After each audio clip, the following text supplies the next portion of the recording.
Thank you, Mr. Chairman. Growing up in the road construction business, I learned that private industry needs long-term planning and dedicated funding sources in order to invest in our nation's infrastructure. It's simply a fact that no employer will make plans to hire more workers or purchase $1 million pieces of equipment without long-term security in government contracts. And no state or local government, being a former mayor, can make long-term plans without certainty in federal transportation spending. Do you all agree? That being said, can any of you speak to how uncertainty and short-term fixes to the Highway Trust Fund have impacted your ability to move goods and services around the country? Anyone who wants to take a stab? Mr. Smith.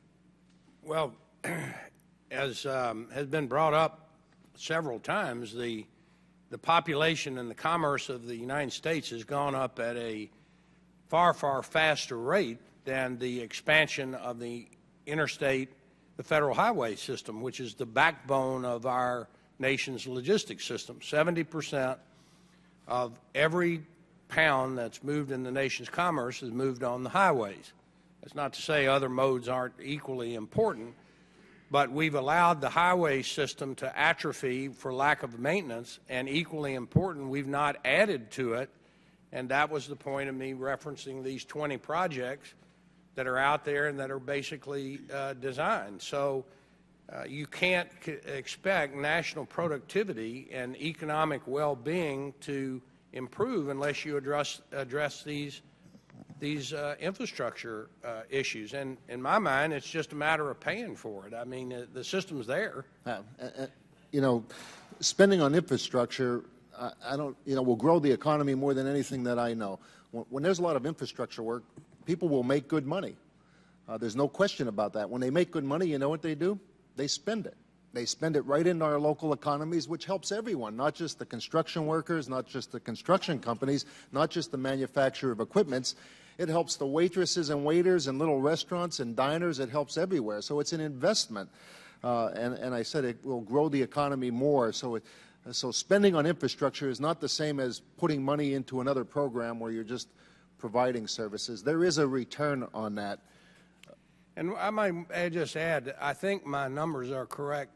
We're now at levels of federal infrastructure spending that have not been seen since 1948 as a percentage of GDP.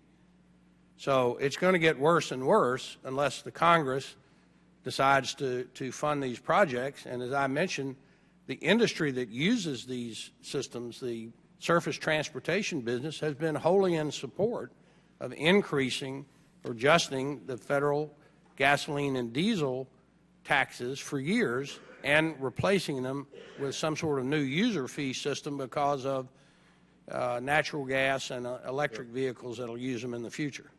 And I agree, the American people are okay paying it as long as they know where it's going, and we make sure that every penny that we take from them is used to the best that we could. Pennsylvania is home to over 120,000 miles of state and local highways, many of them which cross through my district. I know for a fact that of economic development projects that would happen if there was access to our transportation system. There's no question. Can you please explain what role highway accessibility plays in determining where you locate your facilities and how such accessibility affects your ability to efficiently get your goods to the customers?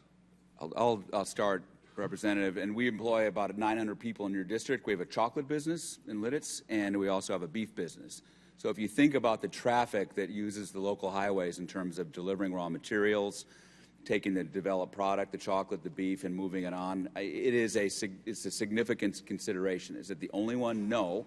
And going back to your first comment about do you need absolute certainty? No, but it's a world of volatility and uncertainty and complexity. It is a significant variable, so I would say that we'll invest, despite the uncertainty, but it certainly would help and encourage us in specific locations knowing there's going to be expanded rail, waterway, or highway access.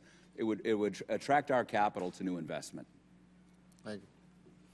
Thank you, Mr. Chairman.